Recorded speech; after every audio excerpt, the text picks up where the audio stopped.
हाल द्वारा अर्धवार्षिक परीक्षा अर्धवार्षिक मूल्यांकन सत्र 2025-26 विषय गणित कक्षा 7वीं का पेपर का 100% सॉल्यूशन। समय 2.5 घंटा। कक्षा 7 पूरा 60 नंबर। देखें, पहला प्रश्न है बहुविकल्पीय प्रश्न। इसमें कुल 5 प्रश्न हैं। पहला प्रश्न है -20 + 15 का मान क्या होगा। तो -20 + 15, 20 में से 15 घटाए जाएंगे, 5 बचेगा। बड़ी संख्या है 20, इसका ही चिन्ह आंसर में आएगा, इसलिए -5 उत्तर सी। दूसरा प्रश्न है 4.2, 3.8 औसत 0.6 का औसत। तो औसत का सूत्र होता है प्रेक्षणों का योग बटे प्रेक्षणों की संख्या। तो ये रहे हमारे प्रेक्षण या डाटा, इनका हम यहाँ जोड़ कर लेते हैं ऊपर। तो इनका जोड़ आता है, योग आता है 15.6, बटे में रहता है 3, क्योंकि प्रेक्षणों की संख्या 3 है और ये 5.2। इसका आंसर बी सही है। एक बिंदु से होकर कितनी रेखाएं खींची जा सकती हैं। तो एक बिंदु से होकर के अनंत रेखाएं खींची जा सकती हैं। कैसे खींची जा सकती हैं, इसके लिए हम आपको बताते हैं।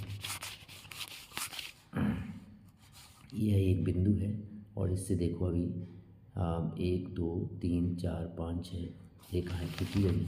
इसी प्रकार से कई सारी रेखाएँ एक बिंदु से होकर खींची जा सकती हैं और अनंत रेखाएँ खींची जा सकती हैं।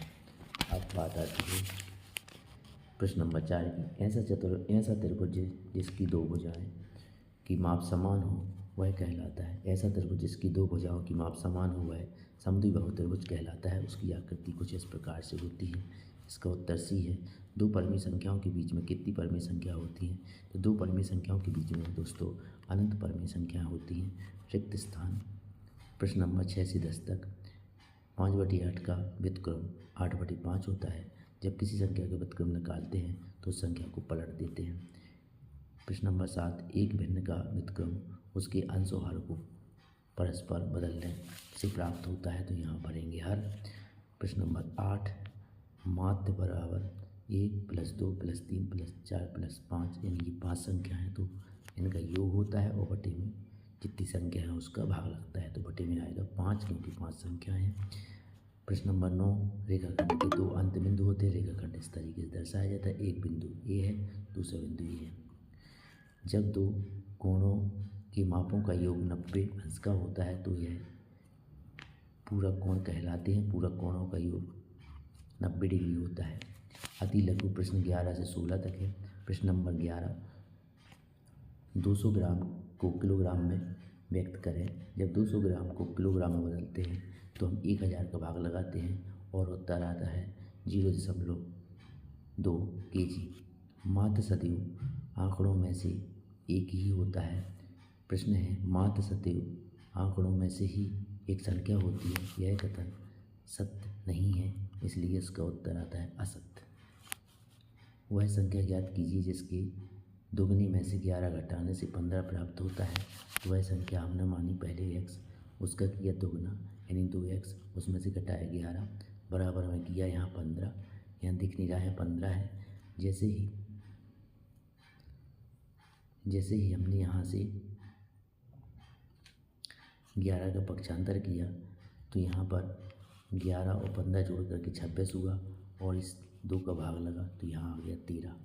दोस्तों यहाँ पर ध्यान से सुनो, यहाँ 15 है, यहाँ 11 उस तरफ जाएगा, 15 में 11 जोड़ेगा 26 हो जाएगा, तो 2 का भाग लगेगा तो 13 आएगा। दोस्तों प्रश्न नंबर 14, यदि एक त्रिभुज की दो कोणों का योग 140 डिग्री है तो तीसरे कोण का मान ज्ञात करना है। एक त्रिभुज में 3 कोण होते हैं, तीनों कोणों का योग 180 डिग्री होता है। तो यहाँ पर दो कोणों का योग 140 है, यानी माना कि कोण ए और बी का योग हमें 140 दिया। कोण ए बी की जगह हमने 140 रखा, प्लस सी बराबर 180। जैसे ही हम 140 का पक्षांतर करते हैं तो 180 के उस तरफ जाता है तो 40 बचता है। कोण सी बराबर 40। 2/7 की समतुल्य 4 परिमेय संख्या लिखना है। तो किसी संख्या की समतुल्य परिमेय संख्याओं को लिखने के लिए हम 2/7 है, जिसमें सबसे बड़े 2/7 में हम 2 का गुणा करेंगे ऊपर नीचे, तो यहाँ हो जाएगा 4/14। फिर करेंगे हम इसमें 3 का ऊपर नीचे गुणा तो 6/21। फिर यहाँ करेंगे हम 4 का गुणा ऊपर 4 के नीचे 8/28 पर करेंगे हम 5 का गुणा, तो यहाँ 5 दूनी 10, 5 सत्ती 35, तो अगली होगी 10/35। तो इस प्रकार से 4/14, 6/21, 8/28, 10/35 ये 4 प्रमुख परमी संख्या मिल जाएंगी। दोस्तों क्वेश्चन नंबर 15 -4 भागे 2/3। दोस्तों -4 भाग का चिन्ह गुणा में बदला और यह संख्या जो है 2/3 पलट जाती है, 3/2 हो जाते हैं। सीधा गुणा करते हैं 4 का गुणा 3 में, 4 × 3 = 12 और बटे में आया 2, 2 का भाग लगाते हैं 12 में, तो 6 माइनस का उत्तर हो जाता है। तो बच्चों यहाँ पर आगे बढ़ते हैं, प्रश्न नंबर 17 से 22 का प्रश्न हल करते हैं। प्रश्न नंबर 17 जो है उचित गुणों का उपयोग करके गुणनफल ज्ञात कीजिए। तो हम सबसे पहले यहाँ पर 26 × 48 + 48 × 36 है। तो देखो दोस्तों यहाँ पर 48 और 48 2 बार आया, तो हम 48 को क्या करेंगे, इन दोनों पदों में से ओवरनेस्ट करके बाहर निकालेंगे। जैसे इन दोनों में से 48 बाहर आया तो कोष्टक में बचा यह 26 और यह 36, 26 और 36 आपस में घट जाएंगे तो आएगा 10। 48 में 10 का गुणा करेंगे तो आ जाएगा प्लस का 480। प्रश्न नंबर 18 11/2 और 3/10 का मान ज्ञात कीजिए। तो 33/20 कैसे, 11 का गुणा 3 में करो 11 × 33 और 2 का गुणा 10 में करो तो 10 दूनी 20, तो 33/20 इसका आंसर आ जाएगा। यदि किसी कोण का माप उसकी पूरक कोण की माप की बराबर है तो वह कोण और उसका पूरक कोण ज्ञात कीजिए। दो पूरक कोणों का योग 90 डिग्री होता है। दो पूरक कोण जो बराबर हों उन्हें हमने मान लिया x, तो इस प्रकार से बराबर दो पूरक कोण x और x है तो x + x 90 हो गया। अब हमने इन दोनों xों को जोड़ा तो ये 2x हो गया और यहाँ 90 है, 2 का हमने पक्षांतर किया, 90 में भाग लगाया तो x = 45। वह कोण 45 है, उसका पूरक भी 45, तो 45 ऐसे दो कोण हैं जो स्वयं और उसका पूरक बराबर होते हैं। प्रश्न नंबर 20 की जो आकृति बनी है ये त्रिभुज बना, त्रिभुज की एक भुजा को आगे बढ़ाया गया, यह इसे बोलते बहस कोण। बहस कोण का मान हमेशा अंतः दो कोणों के योग के बराबर होता है। ध्यान रखना है कि बहस कोण के जस्ट बगल वाला कोण सम्मिलित नहीं करना है, शेष बचे दो कोणों की बात हो रही है। तो यहाँ पे बहस कोण जो होता है, बहस कोण बराबर होता है अंतः दो कोणों का योग। तो अंतः दो कोण 70 और x है, तो 70 + x जो हमारा 100 के बराबर होगा। तो यहाँ पे देखो कि जो 100 है इन दोनों कोणों के योग के बराबर है, 100 = 70 + x हो जाएगा।